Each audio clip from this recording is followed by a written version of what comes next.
Imagine for a moment that somewhere in the middle of Texas there was a large foreign military base, say Chinese or Russian. Imagine that thousands of armed foreign troops were constantly patrolling American streets in military vehicles. Imagine they were here under the auspices of keeping us safe, or promoting democracy, or protecting their strategic interests. Imagine that they operated outside of U.S. law and that the Constitution did not apply to them. Imagine that every now and then they made mistakes or acted on bad information and accidentally killed or terrorized innocent Americans, including women and children, most of the time with little or no repercussions or consequences. Imagine that they set up checkpoints on our soil and routinely searched and ransacked entire neighborhoods of homes. Imagine if Americans were fearful of these foreign troops and overwhelmingly thought America would be better off without their presence.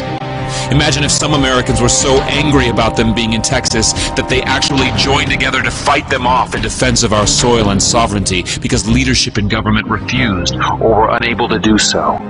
Imagine that those Americans were labeled terrorists or insurgents for their defensive actions and routinely killed or captured or tortured by the foreign troops on our land. Imagine that the occupiers' attitude was that if they just killed enough Americans, the resistance would stop, but instead, for every American killed, 10 more would take up arms against them, resulting in perpetual bloodshed. Imagine if most of the citizens of the foreign land also wanted these troops to return home. Imagine if they elected a leader who promised to bring them home and put an end to this horror. Imagine if that leader changed his mind once he took office.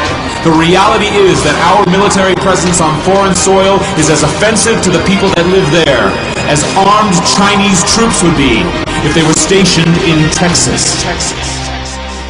Shutting down military bases and ceasing to deal with other nations with threats and violence is not isolationism. It is the opposite. Opening ourselves up to friendship, honest trade, and diplomacy is the foreign policy of peace and prosperity. It is the only foreign policy that will not bankrupt us in the short order, as our current actions most definitely will. I share the disappointment of the American people in the foreign policy rhetoric coming from the administration. The sad thing is, our foreign policy will change eventually, as Rome's did, when all budgetary and monetary tricks to fund it are exhausted.